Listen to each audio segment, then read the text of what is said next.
Tom Cruise went from couch-jumping madman to king of Hollywood. But is it all an illusion? People discredit him because of Scientology. I think it's a privilege to call yourself a Scientologist. I stayed silent for over 20 years. 20 years since the day people called us Hollywood's golden couple. 20 years since I stood under the flashing lights, holding Nicole's hand, believing that nothing could ever tear us apart. But that light, was also what burned everything down. I was running from my wife. Over 2 decades later, people are still looking for answers. Was it a fairy tale, or was it all in our heads?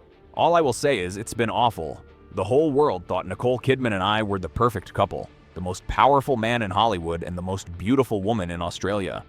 But have you ever wondered why a love like that ended in silence? The smiles on the red carpet, the thank you speeches on stage, the flashing cameras, all of it was just a curtain hiding another truth. Have you ever lived in a house full of light but still felt so suffocated by darkness? Have you ever laid next to someone you love and still felt completely alone? Have you ever woken up in the middle of the night feeling cold, looked at the person lying next to you and wondered, is this love or is this control? Were you surprised? I lived in fear of something bad happening to me. They called after every fight. We have 2 children. My job now is to protect them. And when a man breaks down crying in the middle of the night, you already know his heart is breaking. I was scared. I thought if I ever dared to speak the truth, the whole world would come crashing down. And I kept asking myself, can love survive when it's locked inside the golden cage of fame? No one knew that behind the golden gates of that so-called happiness was a darkness only I could see. My marriage was a story of downfall, betrayal, forgiveness, and a love that somehow remained even when we both wanted to let go. The disappointment, the pain, the loss that you go through. And in the next few minutes, I'm going to tell you the truth that's never been told. The truth that might make you start to wonder, is your love, your marriage, really as safe and happy as you think it is? Just watch until minute 30 and you'll be as terrified as I was. Oh, that's ridiculous. I remember very clearly the first day we met. January 3rd, 1989, on the set of Days of Thunder in North Carolina. The midday sun reflected off my helmet, and then she walked in. Nicole Kidman, 22 years old, fiery red hair, eyes that looked like they could see through every layer of performance. She walked up, smiled, and said, "Are you really Tom Cruise? I thought you'd be shorter." The whole crew burst out laughing. I laughed too, but inside something shifted. A feeling I hadn't felt since Top Gun. That was the moment everything began. I was a star past 30, recently divorced from Mimi Rogers, longing for a fresh start. And she, an Australian girl who didn't yet understand what Hollywood really was, still believed every love story had a happy ending. The first time I took her on a motorcycle ride, she screamed into the wind, "Tom, I'm not scared." And I said, "You should be, because I don't know how to stop." That line later on became our destiny. Christmas 1990, we got married in secret in Colorado. No press, no glamour, just white snow and 2 people holding hands. Nicole smiled in a simple dress, her eyes glowing with complete trust. She said, "I don't need fame. I just need you." I said, "I promise I'll never let you cry." And then I broke that promise. The early years felt like a dream. She was by my side at every movie premiere. A Few Good Men, 1992, The Firm, 1993, then Interview with the Vampire, 1994. On the red carpet, we held hands, and her smile made all of Hollywood believe we had the most perfect marriage in the world. But behind the scenes, Nicole began to realize something. I didn't live for love. I lived for the mission. One evening in June 1992, she said to me, "Tom, you don't love me like a man loves a woman. You love me like a role, something you have to play perfectly." I stayed silent because she was right. I believed control was the only way to protect love. But the more I tried to control her, the more I lost her. By 1993, while she was filming Malice and I was busy with The Firm, we started to drift apart. Nicole loved freedom. She loved reading poetry, loved taking long walks, loved disappearing for a few days to find her feelings. Me? I was terrified of losing control. I called her every night asking, "Where are you? Who are you with?" Alone. That answer brought both relief and confusion. She began asking me about Scientology, the belief system I treated as truth. I tried to convince her to join, but she just shook her head. "I believe in love, not in systems." I said, "You don't understand. This saved me from myself." She softly replied, "And maybe it's also what will kill our love." I didn't believe her then, but now, looking back, I wish I had listened. In 1995, she became one of Hollywood's most sought-after stars after To Die For. I still remember the moment she won her first Golden Globe. She turned to the audience, looked at me, and smiled radiantly. The press said, "The world's perfect couple, Cruise and Kidman, are unbreakable." But that very night, in our Beverly Hills hotel room, we fought for 3 hours. I couldn't stand the fact that she had flown out without telling me. She broke down crying. "Tom, do you love me, or do you just love that I belong to you?" I didn't answer because when someone asks that question, the love is already starting to crack. We tried to fix things by adopting 2 children, Isabella and Connor. I believed family would save everything, but maybe we were just hiding the cracks under a new roof. She was a devoted mother while I was buried in Mission Impossible, 1996. I flew around the untold world, signed contracts, smiled for cameras. But when I came home, her eyes were cold like the North Sydney wind. One evening at the end of 1997, she stood by the window watching the snowfall and asked, "Are you happy?" I replied, "I have everything. What more could I need?" She turned around and softly said, "You're missing me." I didn't know what to say because I felt it too, but I didn't know how to find my way back. In 1999, we worked with Stanley Kubrick on Eyes Wide Shut, a film about the breakdown of a marriage. The seasoned director looked at us and said, "You two are acting out your real lives." I laughed. Nicole stayed silent. The shoot dragged on for over a year. Kubrick made us repeat intimate scenes so many times we were emotionally drained. And by the time the film wrapped, we barely recognized each other. She said, "Tom, what has this movie done to us?" I replied, "It's not the movie, it's the truth." The premiere of Eyes Wide Shut in July 1999 was the peak and also the end. We still smiled, still held hands, but that hand was cold. I knew under the flash of cameras she was trying to hide something only I could see. She no longer believed in our love. In 1999, I thought I was at the peak of everything. Eyes Wide Shut was about to be released. I had 2 healthy children and a wife admired by the entire world. But no one knew. That was also the year I started losing it all. Stanley Kubrick once said to me during our final shoot, "Tom, you don't realize it yet. When people try to act out a broken marriage, they're paving the way for it to happen in real life." I laughed, thinking the old man was just being philosophical as always. But just a few months later, I realized he was right about every word. When Eyes Wide Shut premiered in July 1999, we walked the red carpet hand in hand. The flashbulbs lit up like lightning. Nicole smiled and leaned her head on my shoulder, a smile that made the audience believe everything was perfect. But in her eyes, I saw a kind of exhaustion that couldn't be hidden. At the end of the night, she stepped out onto the hotel balcony, looked down at the stream of cars below, and quietly said, "I don't recognize us anymore, Tom." On screen, I saw 2 strangers pretending to love each other. I tried to pull her close. "You're just tired. We'll be okay." She gently shook her head. "No, you don't understand. We're living like them, the 2 people in the film." I stayed silent because I knew she was right. Our love wasn't about emotion anymore. It was about image, about duty, about keeping Hollywood believing that happiness still existed.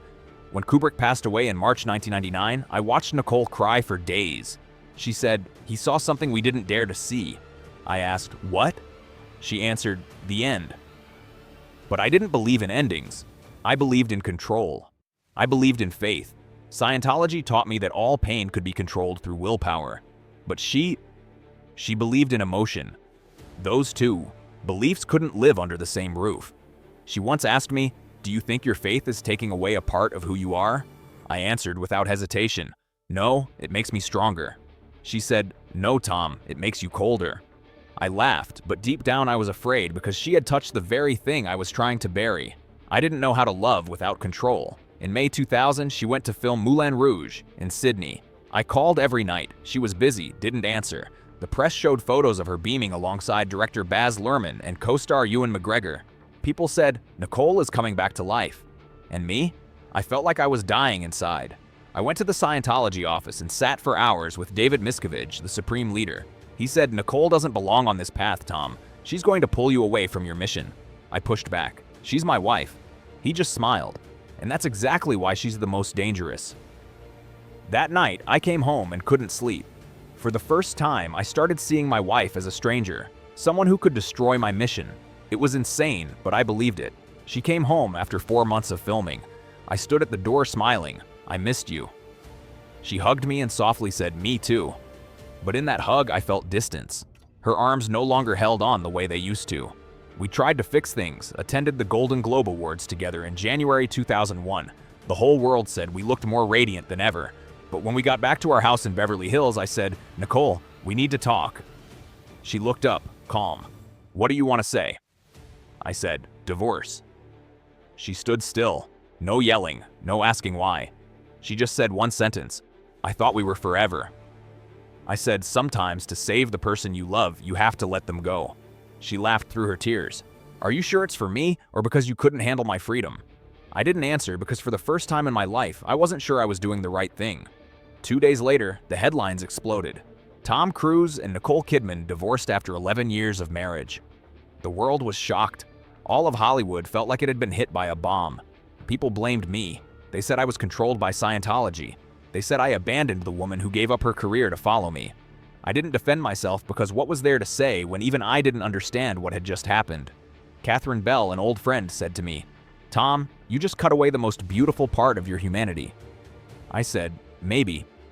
But deep inside, I knew I no longer had the courage to go back. Nicole left the house with our 2 kids, Isabella and Connor. She said, you can keep the fame. I just want to keep what's left of my soul. I watched the car drive away, her silhouette disappearing behind the trees. I didn't cry. I just sat down on the floor. And for the first time in 20 years, I didn't know who I was. A month later, she collapsed on the set of the Ace Freitag Hours.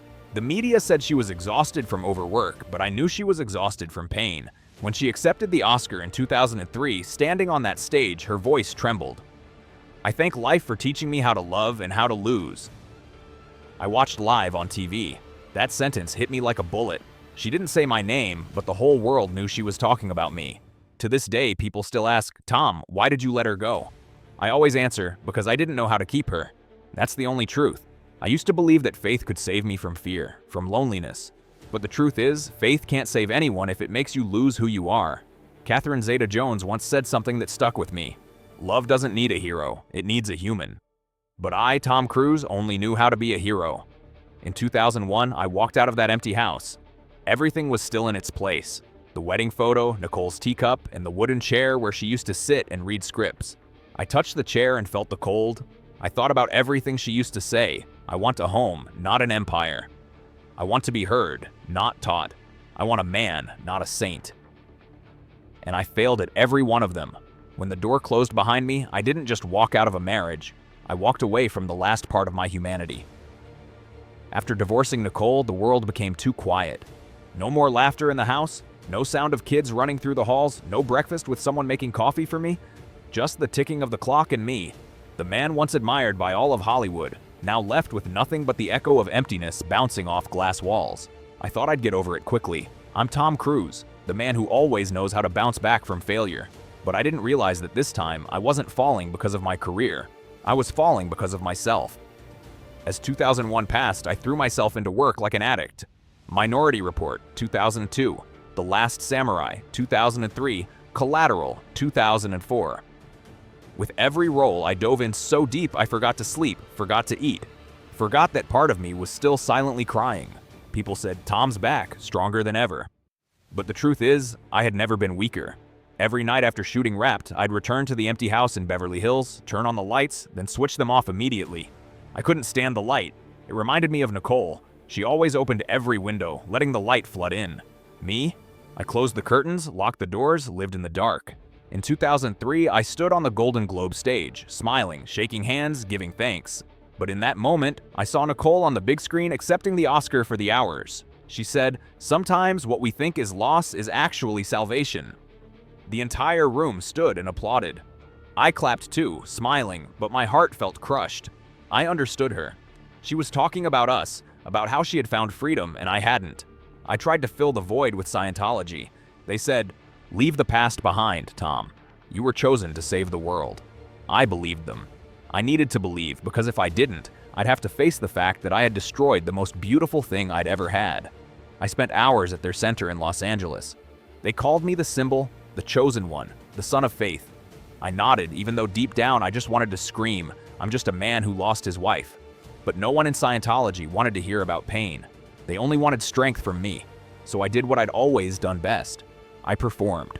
In 2004, when Collateral premiered, the press called me the star who never falls. I agreed to an interview with Oprah Winfrey, and when she asked, Tom, do you still believe in love? I answered quickly, I do. I just haven't found someone strong enough to love me. That quote was everywhere. People said I was arrogant, but I wasn't. I was just scared. Scared that no one could ever handle me again.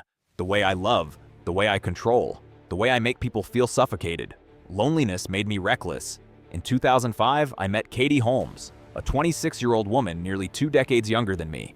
The first time we met in Los Angeles, she looked at me with admiration and said, "I've loved you since Top Gun." I laughed. After all those years, I felt alive again. She reminded me of Nicole in the early days, innocent, passionate, believing that love could save the world. And me, like a drowning man clutching at a life preserver, I held on to that light. We loved each other like kids. I took her around the world, introduced her to the public, showed up at every interview together. I jumped on the couch during the Oprah Winfrey Show in 2005, shouting, "I'm in love. I've never been this happy." The whole world laughed, clapped, cheered. But backstage, when the lights went off, I heard Oprah quietly say to her team, "He's not okay." She was right. I wasn't okay. I was using love as a drug to forget. Katie became pregnant with our daughter, Suri, in 2006. I believed this was my second chance to start over, to fix what I had broken. I swore to myself, this time I'll be different. But you can't heal by denying who you are. I was still me, the man who believed love needed to be controlled. Meanwhile, Scientology tightened its grip on me even more. They said, "She needs to be trained, Tom. She must understand your faith." I agreed. They sent people to guide Katie. I told her it was just a formality. She smiled, but I saw the fear in her eyes. The same fear I once saw in Nicole. One night in 2006, Katie said, "I love you, but sometimes I feel like I'm living with a man and an organization." I replied, "I need both." She cried, "I just want you to need me." I turned away because I didn't have an answer. When Suri was born in April 2006, the whole world celebrated. The press called us the Dream Family. But that night in the hospital room, while Katie slept, I held my daughter in my arms, looked at her tiny face, and asked myself, will she have to witness what her mother once did? I was afraid the answer was yes. She slept peacefully, and I looked out the window, the lights of Los Angeles twinkling like illusions. I realized everything around me was an illusion.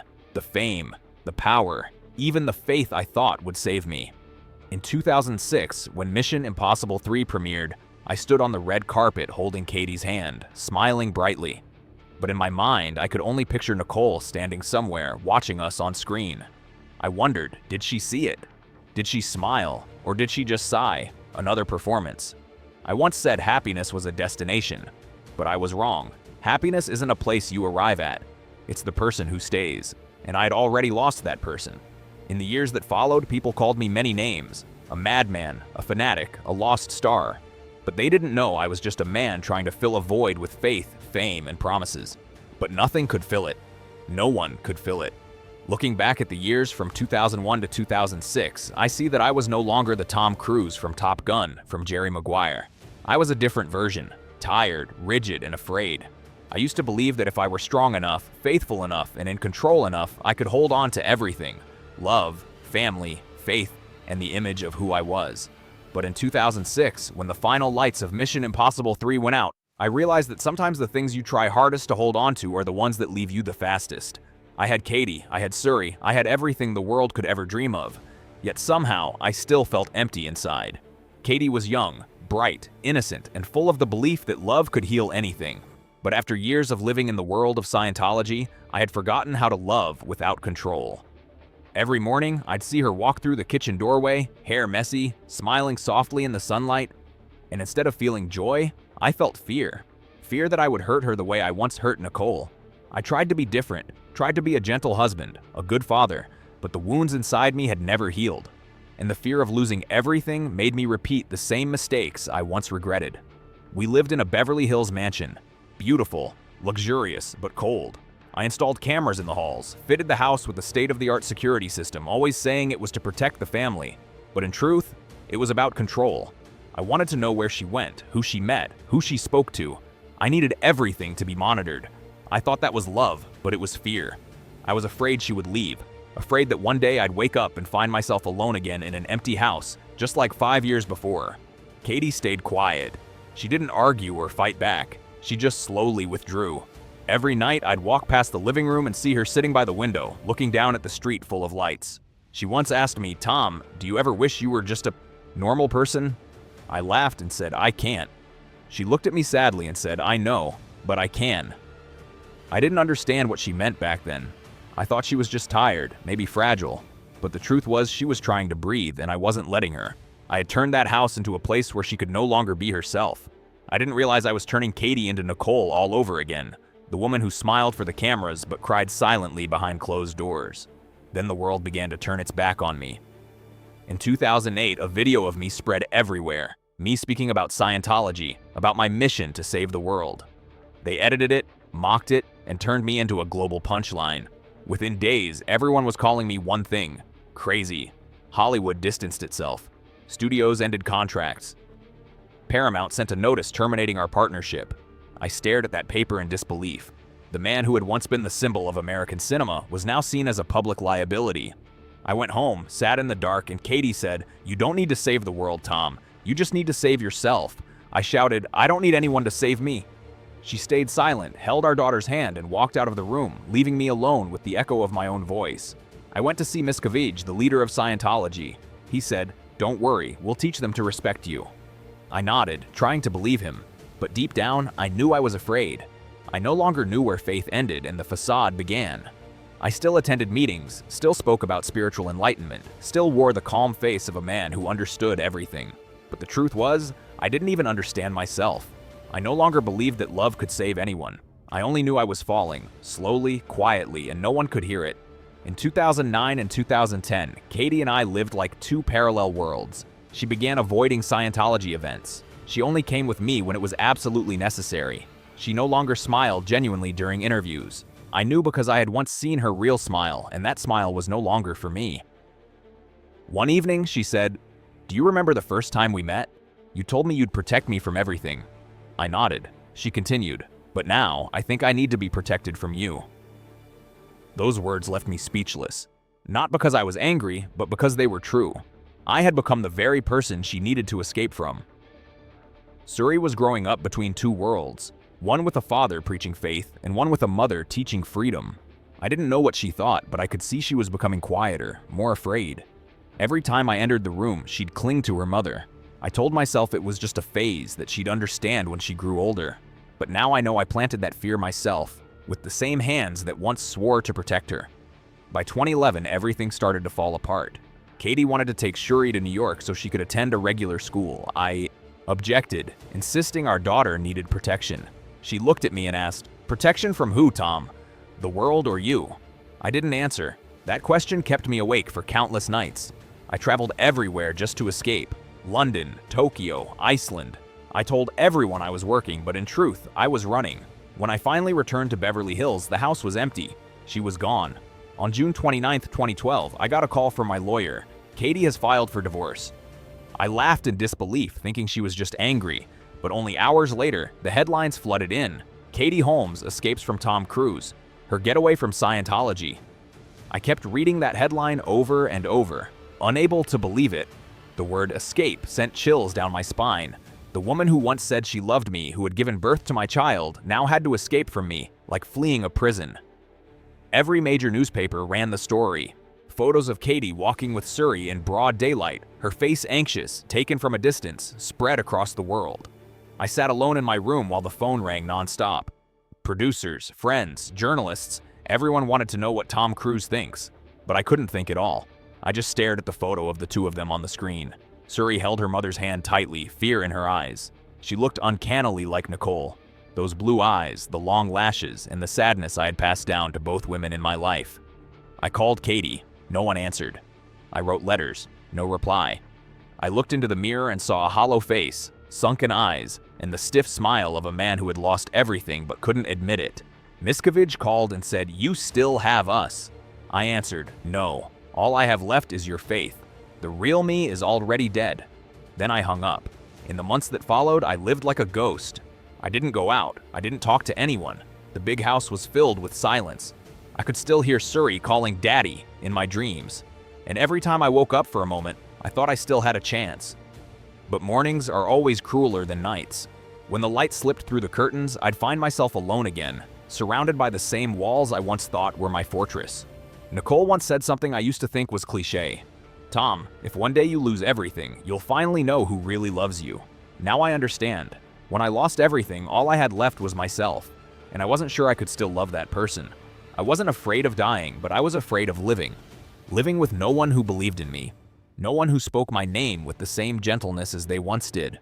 I would sit for hours in the backyard, staring at the Los Angeles night sky and think, maybe I did the right thing in the eyes of Scientology, but I was wrong to everyone who ever loved me. Maybe I chose the wrong light. I believed in faith, but faith never taught me how to love. Faith taught me how to control, how to win, how not to be weak. But love doesn't need victory. Love needs vulnerability. Now, whenever I look back on that time, I don't feel anger toward Katie anymore. I don't feel anger toward anyone. I just feel sorrow. Sorrow for her, for Nicole, for Suri, for all the people who tried to love me when I didn't even know what love was. I once thought I was the savior, but the truth is I was the one who needed saving. And that's the truth I couldn't say out loud for many years. I'm 63 years old, still standing strong in Hollywood, still smiling on red carpets, still doing my own stunts and scenes where everyone else relies on CGI. But there's one thing no one sees. When the lights go out, I return to my vast house in Telluride, Colorado, and sit alone in the living room, watching the snow fall outside the window. No laughter of children, no voice calling my name.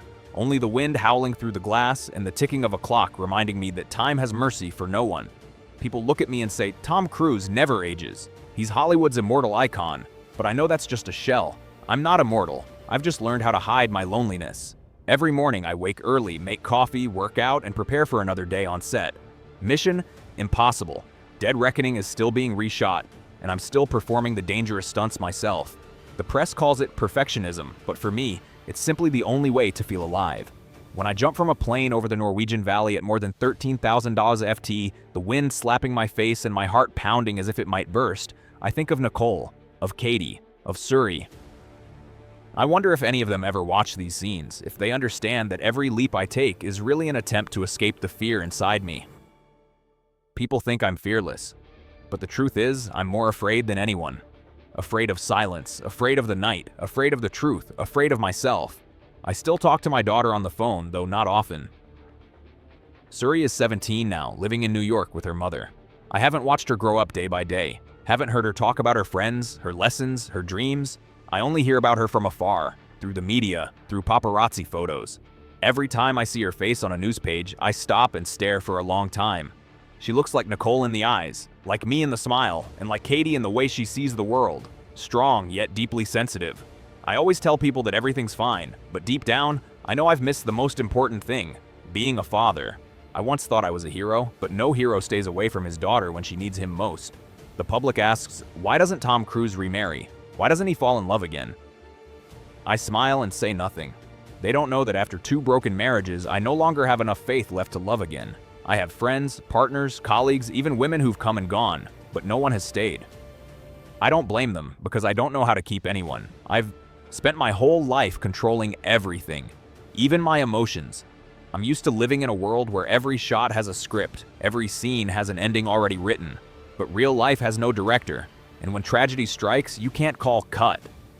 I've tried many times, but no one hears it. Sometimes I think if I could go back to 1990, I would choose differently. I wouldn't dive into Scientology. I wouldn't let blind faith dictate the way I loved. I wouldn't fill my house with cameras or let suspicion destroy what was once beautiful between 2 people. But the past can't be edited like a movie. All I can do now is look back with empty hands. Every time I accept an award, people rise to their feet clapping. And in that applause, I hear a hollow space, the silence of those who aren't there anymore. Nicole once said, Tom never loses, but he doesn't know what winning means. When I was young, I laughed. Now I understand. I won in my career, but I lost in love. And that is the greatest failure of my life. In 2022, Top Gun: Maverick premiered. Everyone called it my grand comeback. The film broke box office records and audiences around the world cheered. They called me the man who preserved the soul of American cinema. I smiled, shook hands, took pictures. But when night fell, I sat alone in my hotel room listening to Take My Breath Away and thought about my youth. I remembered the first time I saw Nicole act in dead calm, the look in her eyes when we met during the Days of Thunder audition. I remembered our mornings reading scripts together, our arguments, our laughter. I remembered when Katie still loved me, still believed that love could save a lost man. And I realized all the roles, all the leaps off skyscrapers, all the standing ovations, none of them could ever replace a simple dinner with the person you love. People ask me if I still believe in Scientology. I don't answer, because if I say yes, I'd be lying. But if I say no, I'd also be lying. I've been in it too long to deny it, but I've lost too much to believe in it completely. They still call me the great son of the faith, but all I have left inside is doubt. I'm not against them. I just no longer see myself in them. I once believed that if I left, I'd lose everything. But I came to understand what I lost long ago wasn't Scientology. It was peace. I spend more time now on charity work, on film projects with meaning. I meet veterans, young people who once drew inspiration from Top Gun, from Born on the 4th of July. They say, "You made us believe in ourselves." And I always reply, "Thank you. You make me believe I still have purpose." I don't tell them that they are the reason I haven't fallen apart. Every time I step on set and see young people, see the look in their eyes when they talk about cinema, I see myself 30 years ago. I see pure passion, the kind fame once took from me. And I want to believe that no matter how many mistakes I've made, I can still use what's left of my life to do something right. At night, I often watch old footage. Risky Business, Rain Man, Jerry Maguire. Every film is a piece of memory, a different version of me. When I look back, I see how I've changed. Not just in appearance, but in my eyes. The eyes of someone who once believed in everything. Now, the eyes of someone who knows happiness doesn't come from applause, but from a real hand to hold. Once I rewatched an old interview where Oprah asked me, "Tom, what are you most afraid of?" I laughed back then and said, "Nothing at all." If I were asked that today, I'd say, "I'm afraid of loneliness." Because loneliness is the one thing I can't defeat, can't act through, can't escape. Some say I'm a lucky man, loved by millions, known across the world. But luck isn't always happiness. I've sacrificed too much to hold on to the perfect image. I used to believe that if I just succeeded enough, people would understand me. But no one really did, because I never let anyone close. I built walls, raised fences, and locked myself inside them. Now, looking back, I see it clearly. I don't need anyone to worship me. I just need someone to understand that I feel pain, too. Today, I sit in a wooden house in Colorado, snow covering the porch outside. Firelight flickers on the walls. I write these words not to accuse anyone, not to justify myself, but simply to reflect. I've spent nearly 4 decades under the glow of camera lights, and now all I want is one ordinary day. To wake up, make coffee, take a walk without someone taking pictures. To hear birds instead of a director shouting action. I want just once more to be loved.